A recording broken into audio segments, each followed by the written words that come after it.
when Sam had put a big covering on top of that well there.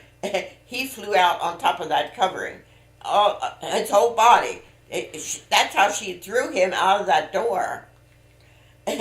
She got so, because he hit her that night over her head. He never had tried to hit her before, but that night he did. And whatever happened before that, I don't know.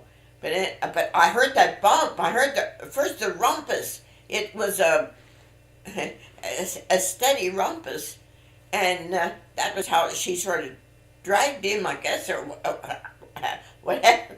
However she did it, but she had extra strength that night, and she threw him right head body out that door, and that's how he landed on the cell. On there was a well underneath there, on top of that floor. He flew out over there, and then he got up and got in his car and went home.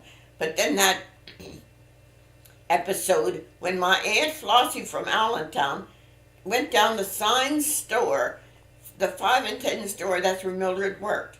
They went down to ask her whether it was all right for my Aunt Flossie to go with him, whether she was really done with him. She said, "You can have him."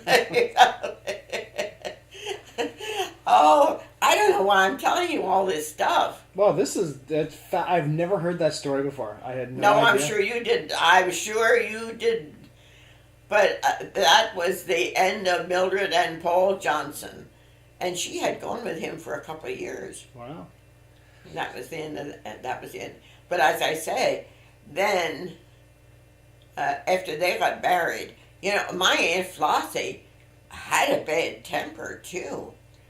And he met his match there, and whatever went on at their house, they had some pretty bad episodes at their house. Anyhow, she finally filed for divorce, and she was really I would say, what you would say, a born again Christian. She was really into religion. She went to these camp meetings. She was sincere. Well, he acted like he was too, but there was something. There was something in his makeup. I don't know where he landed. After he got divorced from my Aunt Flossie, then he got involved with, how should I say, the nightlife here in Allentown somehow.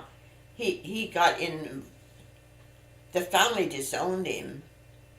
He died somewhere pretty far away. I don't know whether he ever got in an institution, or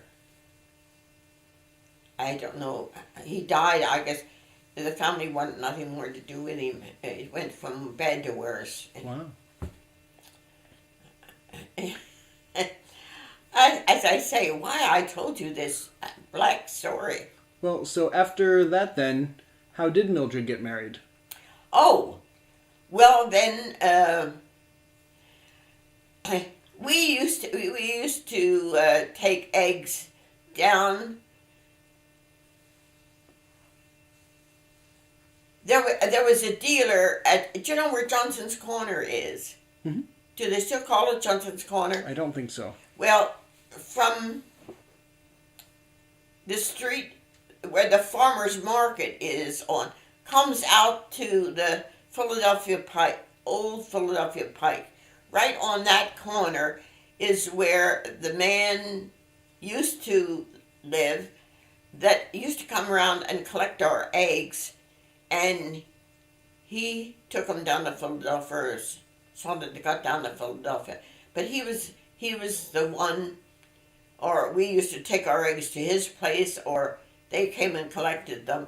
But he was the one that got eggs. And this young man, his name was Stump, and he was sort of a handyman. He worked there for Mr. Weiss. Mr. Weiss was the egg dealer, made and handled eggs. and this Stump worked for him. Well, we used to take our eggs down there, and sometimes Mildred went along when we took our eggs down, and she met this young man that was down there. So through that egg business, she got to know him. Well, and I guess he wasn't. He didn't seem to be too strong, and that's why he sort of worked for Mr. Weiss. He just couldn't handle any kind of a heavy job. He just didn't seem too strong. But anyhow, Mildred got interested in through him through that kind of egg connection, and she was looking for someone after this awful experience with Paul Johnson.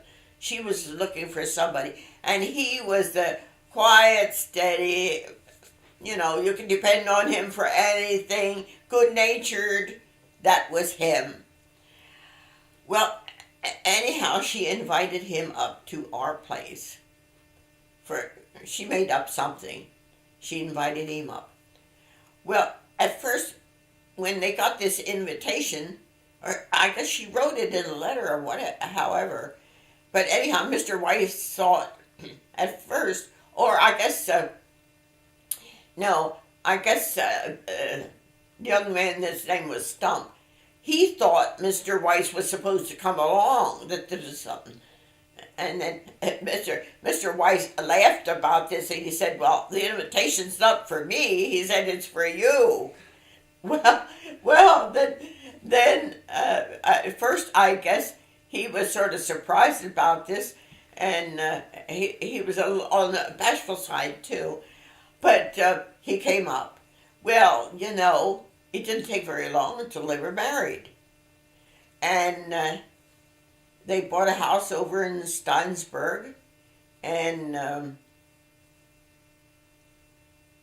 I guess they were married for 3 years, and he developed cancer and died. Well, then there Mildred was again. What was his name? Joe Stump, S-U-M-P. Okay.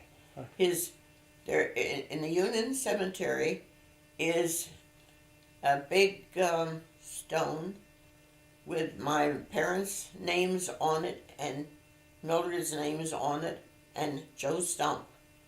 His name is still there with Mildred's, and that was her first husband. Okay. Well,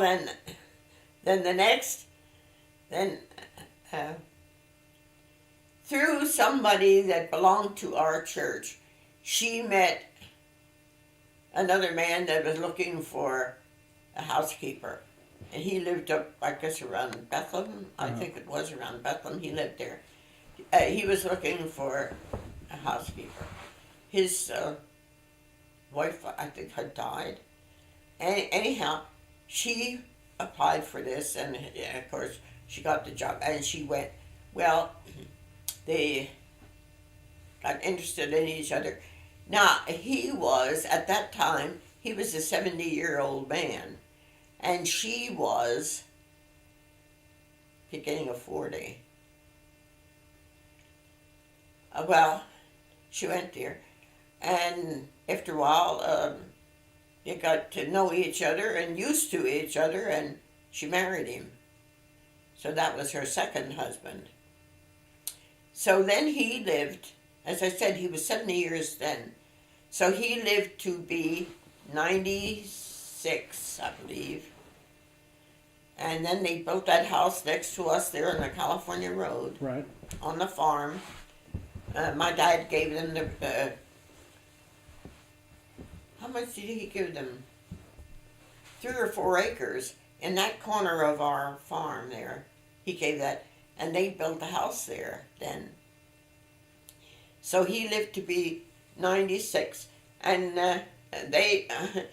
I marveled that she could make that much fuss of such an older man. They got used to each other, but then he died.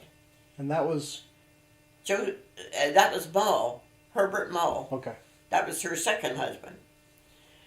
Well, then she lived there as a widow for a while. And then one time she went down to Minnoland. You know where Minnoland is? Oh. She went down there one time. And then at the door of one of these buildings, an elderly man stood, was looking around, just ventilating, you know. And here Mildred came along and they met. Well, this elderly man had been looking, his wife, he was a widower. He was looking for somebody. Not the day that he was standing there looking around, that wasn't exactly, but that's the way it turned out. And till it was all said and done, he really fell for Mildred. And he fell for her more than she fell for him. But I thought, when I met him, I thought he was a delightful old man. He was a Christian, and he took such good care of Mildred. Well, anyhow, till it was done, they got married. Well, they were married, I guess, 3 years, and one day he just died that quick. Now, I knew he had some problems, but I didn't know. Nobody knew it would go that quick, you know. But anyhow, it did. So that was her third husband. And that was Willard? That was Willard. That was Willard. I remember him. Do you? Do you really? Just